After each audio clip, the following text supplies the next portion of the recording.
አለፈው ወደ ጥሌ ቸርች ከሃሎት ባለሀብቶች መፍለሳቸውን ተከትሎ በዘንና በጥሌ መካከል መጠነኛ ክፍተት ተፈጥሮ እንደነበረ ያው የአደባባይ ምስጢር ስለሆነ ብዙም ማብራራት አስፈላጊ አይደለም። የሄዱ ትልልቅ ትንቢት ለመስማት ዋጋ የሚከፍሉ አንዱም ያልተፈጸመላቸው ብዙ የህይወት ጓደኞች አሉ። አንዳንዶቹ አልፈዋል። እዚህ ከርሰ ምድር ውስጥ ነው ያለው። አንታዎች አላችሁ። ለምንድን ነው ይሄ እንዴት ነው ኢየሱስ ያድናልን የሆነ የጸብ የምታረጉት? በቃ የሆነ ኢየሱስ ያድናል የሆነ አሽሙር ነው ለእናንተ። ጃማችኋል እንዴ? አስታርቁልኝ ወይ ደግሞ ማን ነው ትክክል?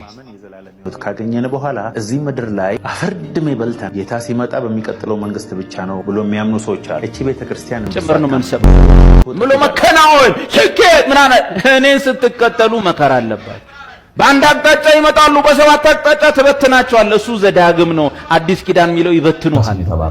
ተጠንቀቁ ተጠንቀቁ ተጠንቀቁ። በየማህበራዊ ሚዲያው በየመድረኩ የምታየው ሁሉ የእግዚአብሔር ሰው እንዳይመስል።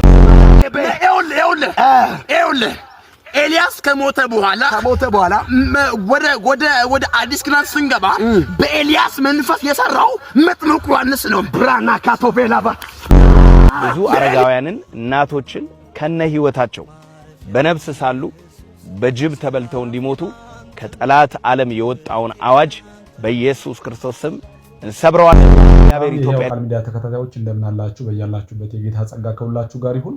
ወንድማችሁ ዮናስ በድሉ ነኝ። እንደተለመደው አዳዲስና ባጫጭር በአስተማሪ ቪዲዮዎች መጥቻለሁ። ለዚህ ቻናል አዲስ የሆናችሁ ሰብስክራይብ፣ ሼር በማድረግ እንዲሁም ደግሞ ይህንን ቪዲዮ ላይክ በማድረግ እንድትመለከቱት በጌታ ፍቅር ጠይቃለሁ። እስከ ፕሮግራም ፍጻሜ ድረስ አብራችሁን ቆዩ። መልካም ቆይታ። አለፈው ወደ ጥሌ ቸርች ከሃሎት ባለሀብቶች መፍለሳቸውን ተከትሎ በዘንና በጥሌ መካከል መጠነኛ ክፍተት ተፈጥሮ እንደነበረ ያው የአደባባይ ምስጢር ስለሆነ ብዙም ማብራራት አስፈላጊ አይደለም። ነገር ግን ከሃሎት ጋር ሊንክ ያሉ ሰዎች የሽሙጥ ሲናገሩ እንሰማለን። አንደኛው ባለፈው አጋቦስ ያነሳው ነው። አጋቦስ ምንድነው ያነሳው? ተማሪዎችን አትከታተልም፣ አታስተምራቸውም፣ ዝም ብለህ መሰብሰብ ብቻ ነው የተያዝከው ብሎ ነው የተቸውና አንደኛ የጥሌ ቸርች ኮፒ የተደረገው የሃሎት ነው። እኔም ያው እነዚህ ሁለቱ ቸርች ውስጥ ምንድነው እየተከናወነ ያለው የሚለውን ነገር እኔ ራሴ ገብቼ ኤክስፒሪየንስ ያደረኩት ነገር ነው። ጥሌ በጣም ጎበዝ አስተማሪ ነው። ለራሱ በጣም አንብቧል፣ በጣም ተዘጋጅቷል፣ በጣም ይጸልያል። ዲቮሽኑ ጠንከር ያለ ነው። ነገር ግን ደቀ መዝሙር በማፍራት ረገድ ትንሽ ደካማ ነው። የሃሎት ባህሪ ስለሆነ ማለት ነው። ለምሳሌ ጥሌ ከየትም አብዛኛው የጥሌ ቸርች የመጡት ከአዲስ ኪዳን ካህናት ከዮናታን አክሊሉ ጋር በጣም ብዙ መጥተዋል። የተቀባይ እግዚአብሔር ቃል የነ ፓስተር ሚኪ ከዛ በጣም ብዙ መጥተዋል። በተወሰነ መልኩ ከሃሎት መጥተዋል፣ ከመሰ ክርስቶስ መጥተዋል። እንደዚህ ተሰባስበው ነው። መሀል ላይ ከፕሮፌቶች የመጡ ፕሮፌትን የሚሉ የእምነት ቃል አቀንቃኞች ምናምን አሉ እና አይጥም ጉርጥም ይሁን ብቻ ሲመጣ ጥሌ 8 ቀን ነው የሚያስተምረው። 8 ቀን አንዳንድ ሰዓት 8 ሰዓት የአገልግሎት ዝግጅት ትምህርት ይለዋል። እንግዲህ ከዛ ወደ አገልግሎት ተሰማራለ። ዶክትሪናሊ ምንም ጥያቄ የሚቀርብ ነገር የለም። የጃፕም የጂፕም የጂኒጃንካም ሁን 8 ቀን ነው አገልግሎት የሚሰጥ። ከዛ ወደ አገልግሎት ተሰማራለ። ዶክትሪንም የተጻፈ ዶክትሪን የለም። አሁን ካመጡ አላቅም። 8ኛ ወርን ሲያከብሩ በ8ኛ ወራቸው ነው የጥሌ ቸርች መሬት የተሰጣቸውና ፓስተራቸውን ጠይቄ ነበር። ምንድነው የምታምኑት ነገርና እኔም በደንብ በዚህ ውስጥ ጠልቄ መግባት ስለምፈልግ የሆነ የእምነት አቋሞችን የሚገልጽ የሆነ የተጻፈ ነገር ስጠኝ ምናምን ብዬ ፓስተራቸው ስጠይቅ አስታውሳለሁ። እናንተ ደግሞ ከቃሎት መካነሽ የምትመጡ ሰዎች ዶክትሪን ምናምን የምትሉት ነገር አላችሁ ምናምን አለኝና ምን ያደርጋል ዶክትሪን አይነት ነገር አለኝ። የዛኔ I was shocked። ለምሳሌ ከፈለክ የቃሎትን የእምነት አቋም ቃሎት አገልግሎት ትምህርት ስታስተምረው ደቀ መዛሙርት ትምህርት ስታስተምረው ብዙ መጽሐፍት ወስጄ ሰጠው። ከዛ ደግሞ ከኋላ ከሃሎት የመጣ ካልቸር የሚባል ትምህርት ተጀመረ። አሁን እዚህ ጋር ነው ሃሎት ጋር እና ጥሌ ጋር የሚገናኙት። 200 አስመረቀ ሃሎት፣ 400 አስመረቀ፣ 300 አስመረቀ፣ 600 አስመረቀ ምናምን ቁጥር ነው የሚጠራው እዛ ቸርች። ከዛ ኋላ ሃሎት 600 ባለፈው ያስመረቀው ምን አደረከው? ከዛ ኋላ በህይወት አለ ወይ ሞተ ያ ሰውዬ ቢባል ምንም የሚታወቅ ነገር የለም። ሃሎት አባላቸው ከ10,000 በላይ ነው። የተወሰኑ አገልጋዮችን ስለማቅ ለምንድነው ትንሽ ወርታችሁ ወረድ ብላችሁ ቅርንጫፍ ቸርች ክፈቱ፣ ችግር የለም። እዚያውን ናጋቦስ እነሳሚ ከዲቤት ንግባ ምናምን ያላችሁ ስትሰዳደቡ ከምትውሉ አንዱን ቸርች ናጋቦስ እነሳሚ ይዛሉ። ከዛ ኋላ በአማኑኤል ዶክትሪን ደቀ መዝሙር ያደረጉ ይሄዳሉ። እንደዛ አይፈልግም። ምእመንን ሁሉ እንደዚህ አፍኖ ይዞ እዛው ገንዘብ እንትን ለማለት ስለሆነ ሀብታሙን ትይዛለህ። ከዛ ኋላ ሌላውን ካልቸር ብላ አስመርቀ መፈጠሩን ትረሳዋለህ። ይሄ ከነ መጣው ጤሌጋ ካልክ ከሃሎት የተወሰደ ነው። ካልቸር ያሉ 500 ሰው 600 ሰው መጠርነፍ። ከዛ ኋላ ከዛ ውስጥ የምታገኘው ባለሀብት ካለ ታገኛለህ። ከዛ ኋላ ስራ ያውጣ ብለህ መበተን። ደቀ መዝሙር ያደርጉ ነው ካልክ ያደርጉ አይደለም፣ መከመር ነው መሰብሰብ ነው የያዙትና አደንደ ተደ እንደ ዮናታን አክሊሉ መሆናቸው አይቀርም። እሺ እንግዲህ ይህንን ቪዲዮ እንደሰማችሁት ነው። እኔ በጣም ግራ ግብት የሚለኝ ነገር አንዳንድ ጊዜ ነገሩ አገልግሎት ሳይሆን ቢዝነስ ነው የተያዘው ብዬ እንዳምን እንደዛ ብዬ እንድደመድም የሚያደርጉኝ ብዙ ምክንያቶች አሉ። ወንድማችን እንዳለው አንዳንድ ወይ ሙሉ ወንጌል ወይ ሃሎት ሊሆን ይችላል፣ መሰረተ ክርስቶስ ሊሆን ይችላል። እዛ ውስጥ የነበሩ አባላት ለአገልግሎት ከበቁ በኋላ ካደጉ በኋላ ምንድነው እንደ አማራጭ የሚወስዱት ነገር እዛ ቸርች ውስጥ እዛ እያሉ ለራሳቸው እንዲመቻቸው በራሳቸው ትምህርት የራሳቸውን ምዕመን ከፍለው ይይዙና ከትንሽ ጊዜ በኋላ ከትንሽ አገልግሎት ቆይታ በኋላ የራሳቸውን ቸርች መስርተው ተገንጥለው ይወጣሉ ማለት ነው። ነገር ግን አብዛኛው ቸርች ላይ ስትወጡ ለምን እንደተገነጠሉ ለምን እንደተለዩ ምክንያቱም ስትጠይቋቸው የአስተምሮ ልዩነት የላቸውም። የሆነ የተለየ በራሳቸው የያዙት ራዕይ የለም። እና ምክንያቱ ምንድነው ካላችሁኝ ጥቅም ነው። በቃ እንደ ልባቸው ለመሆን ገንዘቡን እንደፈለጋቸው እንዳሻቸው ማድረግ እንዲችሉ ሃይባይ ከልካይ እንዳይኖርባቸው ከበላይ ያለ ሽማግሌ የሚቆጣጠር እንዳይኖር ነው። በቃ በነፃነት ማገልገልና እንደፈለጉ ቸርችን ማድረግ ስለሚፈልጉ ተገንጥለው ይወጣሉ ማለት ነው። እኔ የማምነው እንደ ቸርች መሆን አለበት ብዬ ቸርችም እንደ ቸርች እንድትቀጥል አሁንም ያለው ውጥንቅጥ ይሄ የተበላሻሸው ነገር እንዳይሆን እንደዚህ አይነት ችግር እንዳይመጣ ምንድነው መደረግ ያለበት? ቸርቾች እነኚህ ትልልቅ የሆኑ ቸርቾች ሁሉም መቼስ ከነኚህ ቸርቾች ወጡ ናቸው አይደል? እየተገነጠሉ የራሳቸውን ቸርች እየከፈቱ የተበተኑ ናቸው። ነገር ግን መሆን ያለበት ምንድነው? አንድ ሰው እዛ ቸርች ላይ ወይ ሙሉ ወንጌል ወይ መሰረተ ክርስቶስ ሊሆን ይችላል ወይ ሃሎት አማኑኤል ቸርች ሊሆን ይችላል። እዛ ቸርች ላይ ለአገልግሎት እስኪበቃ ድረስ ከተማረ አሁን ለማገልገል በቅቻለሁ ካለ የዛ ቸርች ሽማግሌዎች ይህ ሰው ለአገልግሎት ከበቃ ሌላ ቸርች ቅርንጫፍ ከፍቶ በዛው ቸርች ስር ሆኖ እንዲያገለግል ማድረግ ይቻላል። በዛው ቸርች ስር ሆኖ ያገለግላል፣ የእግዚአብሔር መንግስት ይሰፋል። እሱም ደግሞ በታማኝነት የእግዚአብሔር መንግስት ያገለግላል፣ ከጌታ የሚርስትን ብድራት ይቀበላል። አሁን ግን እንደዛ አይደለም። ጉዳዩ የአገልግሎት ጉዳይ ሳይሆን የቢዝነስ ጉዳይ ነው፣ የግል ጥቅም ጉዳይ ነው እንጂ ሌላ ምንም አይደለም። ተገንጥለን በራሳችን የሆነ ቦታ ሄደን ቸርች ከፍተን እንድናገለግል የሚያደርገን ማለት ነው። ከወንድሞች ጋር አብሮ መስራት የማንፈልግበት ምክንያቱ ምንድን ነው? በህብረት ተነጋግረን በሽማግሌ የሚመራ የበላይ ቦርድ አባላት ያሉበት የሚመሩት ቸርች ያለበት ቸርች ስር ሆነን ተገዢ ሆነን ብናገለግል ምንድነው ችግሩ? እውነተኛ የእግዚአብሔር ልብ ካለን፣ እውነተኛ የማገልገል ልብ ካለን ማለት ነው።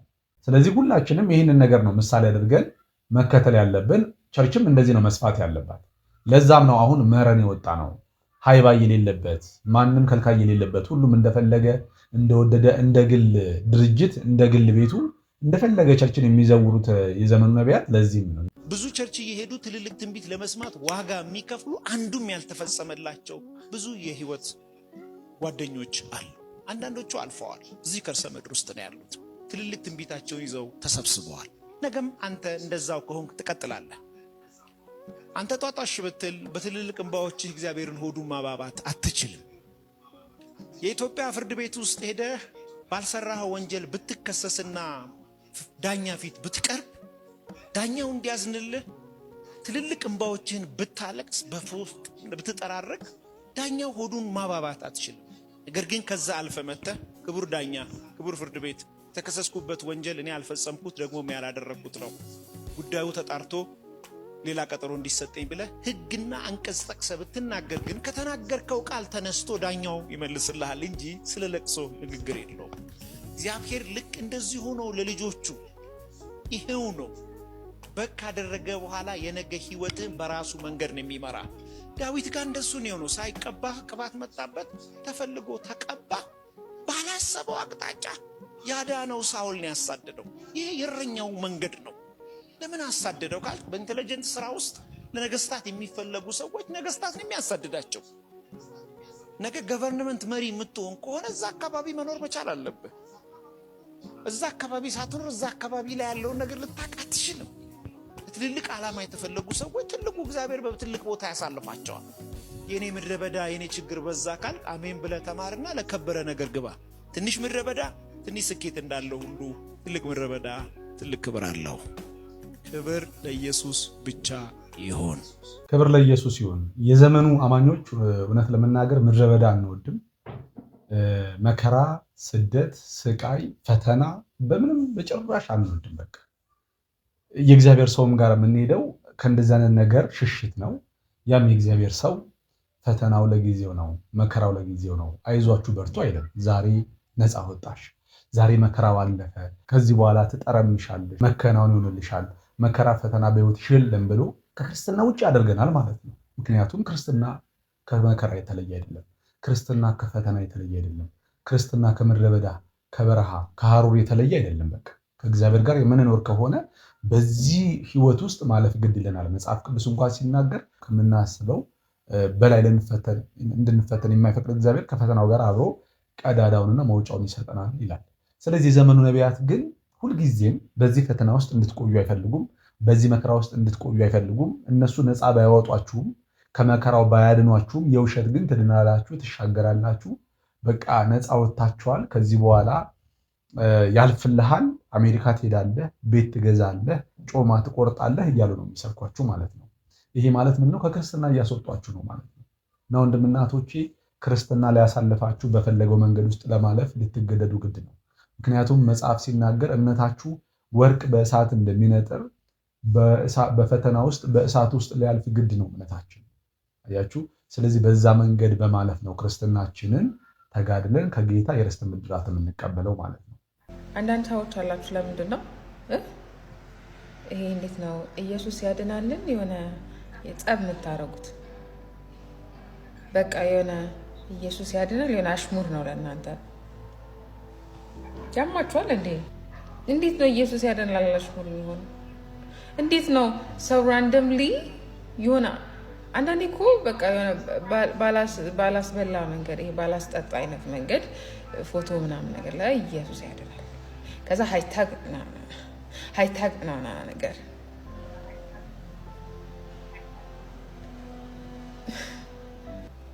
ኢየሱስ ያድናል እኮ የእናንተ የሆነ ፖይንት ፕሩቭ ማድረጊያ አይደለም።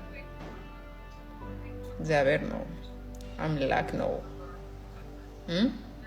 ህይወት ነው፣ ኑሮ ነው፣ የሚኖርለት ነው። በኑሮ ደረጃ ኤክስፔሪንስ የምታደርጉት ነው። የዘላለም ህይወት ነው ኢየሱስ። የእናንተ የሆነ ኦፒኒየን ማሽሟጠጫ፣ የእናንተ የሆነ ፖይንት ፕሩቭ ማድረጊያ፣ የእናንተ የሆነ ሰዎች መኮነኛ አይደለም ኢየሱስ ማዳኑ። get your act together። በጣም ነው የምታሳፍሩት። እውነት ይሄ በጣም ብልግና ነው። ይሄ በጣም መረን መሆን ነው፣ መረን መውጣት ነው። እናንተ ዩኒድ ገና ደህንነት መማር አለባችሁ። እሺ እንግዲህ እህታችን የምትናገረውን ሰምታችኋል። እኔም በአውትሪች ጉዳይ በጣም ብዙ ግራ የሚያጋቡ ነገሮች አሉ። አንዳንድ ሰዎች ወንጌል አሰባበካቸው ወንጌል አይመስልም። ለሰዎች ያንን ወንጌል የሚያቀርቡበት መንገድ ሰላማዊ አይደለም። አንደኛ የሚሰብኩበት መንገድ መጽሐፍ ቅዱሳዊም አይደለም። ምክንያቱም መጽሐፍ ቅዱስ ወንጌል የሚሰበከው የምስራች ተደርጎ ነው። የምስራች ደግሞ ወየውልህ፣ መጣብህ፣ ትጠፋለህ እየተባለ አይደለም ወንጌል የሚሰበከው። ወንጌል የሚሰበከው የምስራች ኢየሱስ ክርስቶስ ይወዳቸዋል፣ ኢየሱስ ክርስቶስ ስለ ኃጢአታችሁ ሞቷል ተብሎ የክርስቶስ ሞትና ትንሣኤ የምስራች ተደርጎ ነው የሚሰበክላቸው።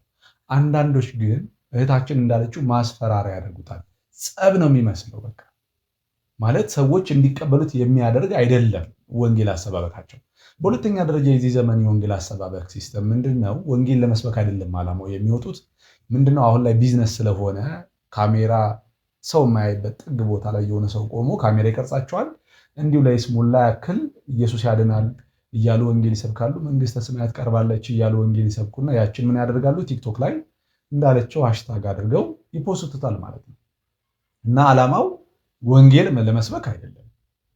አንድ ወንድማችን አውትሪች ላይ የሚሰራ ወንድማችን ሲናገር የሰማሁት ነገር አለ። ወንጌል መስበክ እንጀራ ሳይሆን አደራ ነው እና እባካችሁ ይህንን አደራ በትክክል ታምናችሁ አገልግሎት ሲል ሰምቻለሁ። እና ሁላችንም ወንጌልን እንጀራ ሳናድርገው አደራ እንደ አደራ ከአብ የተቀበልነው ነውና ይህንን ወንጌል ከኛ ለሚገባው ሰው እንደሚገባ በሚገባበት መንገድ አድርሰን ማለፍ እንዲሆንልን ወንድማዊ መልእክቴን አስተላልፋለሁ።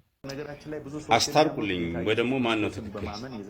ካገኘን በኋላ እዚህ ምድር ላይ አፈርድሜ በልተን ጌታ ሲመጣ በሚቀጥለው መንግስት ብቻ ነው ብሎ የሚያምኑ ሰዎች አሉ። እቺ ቤተክርስቲያን እንደሱ አታምንም። በምድር 100 እጥፍ ይባርከናል። እግዚአብሔር በምድር 100 እጥፍ ይባርከናል።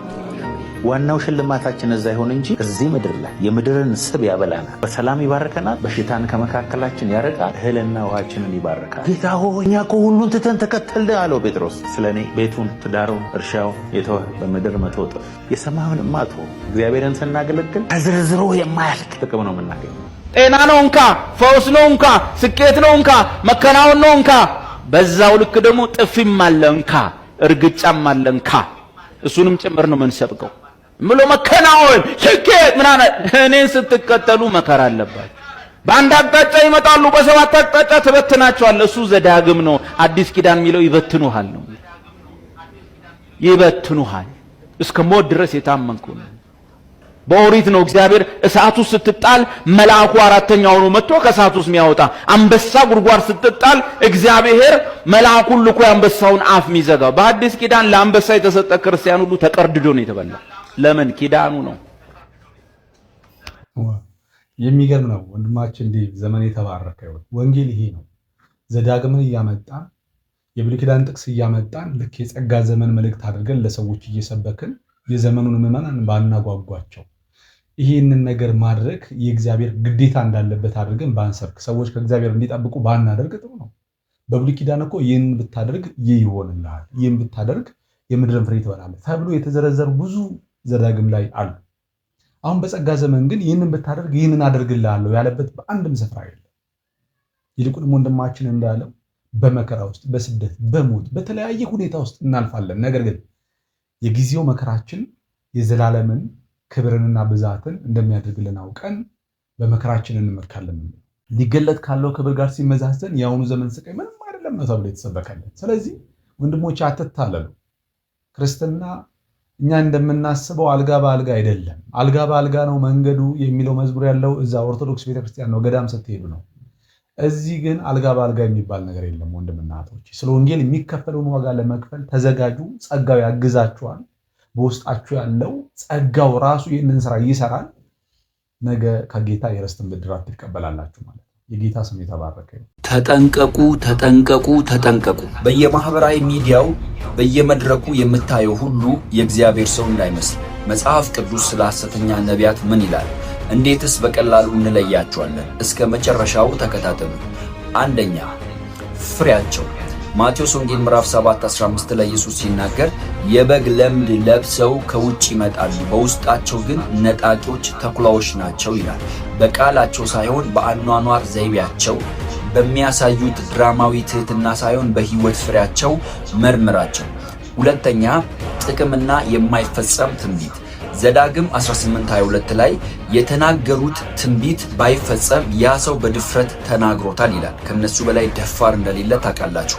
በተጨማሪም ሁለተኛ ጴጥሮስ መልእክት ምዕራፍ 2:3 ላይ በስግብግብነትም በሐሰት ቃል ይነግዱባችኋል እንደሚል ትኩረታቸው ወንጌል ሳይሆን ያንተ ኪስ ከሆነ አስተውል፣ ኪስ ከሆነ አስተውል።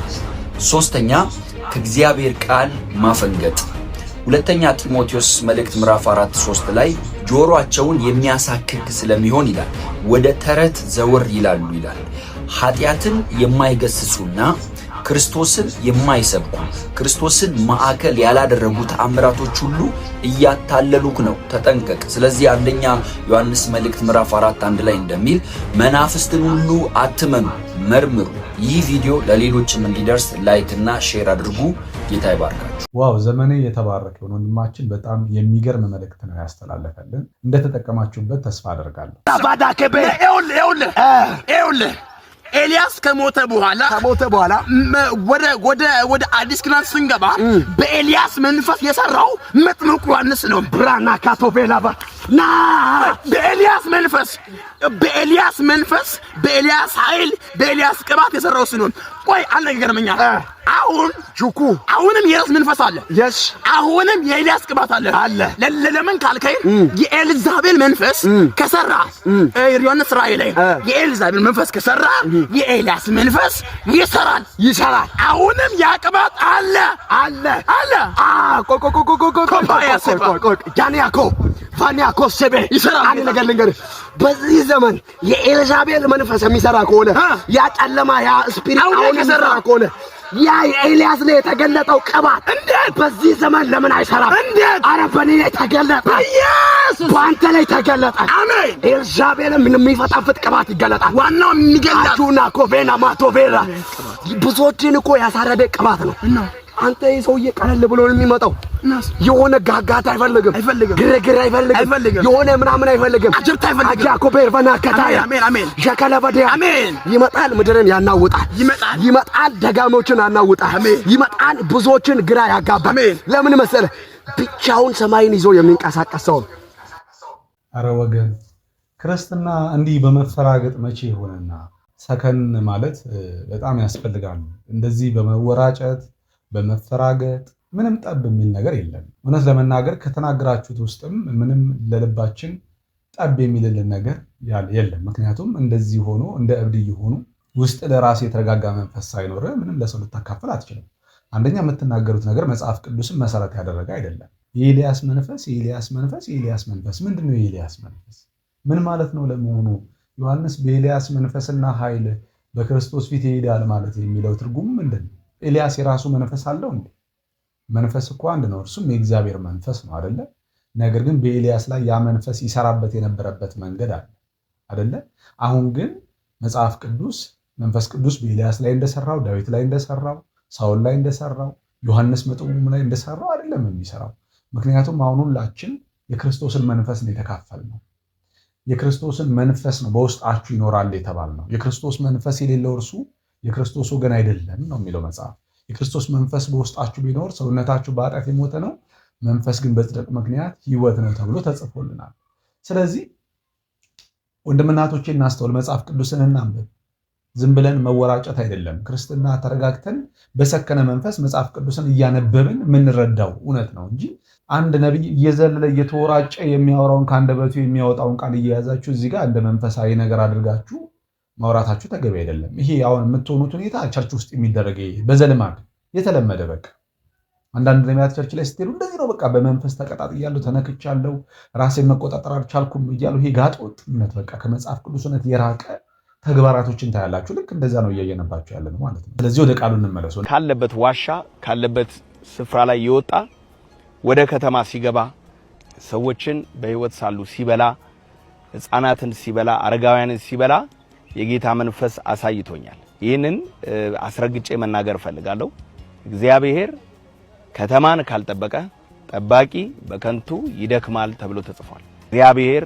ቤታችሁን ልጆቻችሁን ትዳራችሁን ነገራችሁን ሁሉ ይጠብቅ የጅብ መንፈስ የቡዳ መንፈስ የአውሬ መንፈስ ከምድሪቷ ላይ የተሰባበረ ይሆን ምልክት እንዲሆን ግን በከተማ ላይ ታያላችሁ በገጠር ላይ ታያላችሁ ብዙ ህፃናቶችን በጅብ ሊያስበላ የወጣ መንፈስ ብዙ አረጋውያንን እናቶችን ከነ ህይወታቸው በነፍስ ሳሉ በጅብ ተበልተው እንዲሞቱ ከጠላት ዓለም የወጣውን አዋጅ በኢየሱስ ክርስቶስ ስም እንሰብረዋለን እግዚአብሔር ኢትዮጵያን ይጠብቅ እግዚአብሔር ሀገራችንን ይጠብቅ እግዚአብሔር ሰላም ያርጋል እሺ እንግዲህ ወንድማችን ሱራፌል እንግዲህ መንፈስ ቅዱስ ገለጠልኝ በራእይ ተገለጠልኝ ብሎ በድፍረት የሚናገረውን ሰምታችኋል መቼ እንደተናገረው ቀን የለውም መቼም እንደሚፈጸም የተናገረው ጊዜ የለም የዛሬ 15 ዓመትም ነገሩ እንደዚህ አይነት ነገር ሀፕን ቢያደርግ እንደዚህ አይነት ነገር ቢፈጠር ያው ተናግሬ ነበር ብሎ ይሄንን ቪዲዮ ጎትቶ ቆራርጦ ማምጣቱ አይቀርም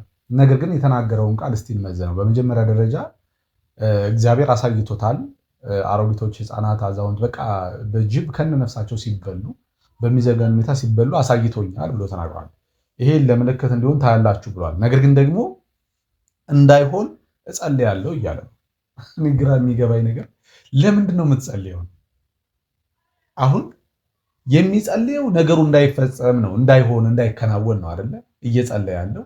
ነገር ግን ደግሞ የሱ ትንቢት የሱ መልእክት እውነተኛ መሆኑን ለማረጋገጥ ደግሞ በከተማ በገጠር ሲሆን ታያላችሁ ይህ ነገር ይለናል። እሺ ይሄ ነገር ሊሆን የሚችለው ጸሎቱ ካልተሰማለት ነው። ይህ ነገር ሆኖ ከታየ ይሄው በትንቢት ተናግሬ ነበር ይላል። ይሄ ነገር ደግሞ ካልሆነ፣ ይሄ ነገር ደግሞ ካልተፈጸመ ያው ጸልዬ ነበረ ስለጸለይኩኝ ነገሩ አልሆነም።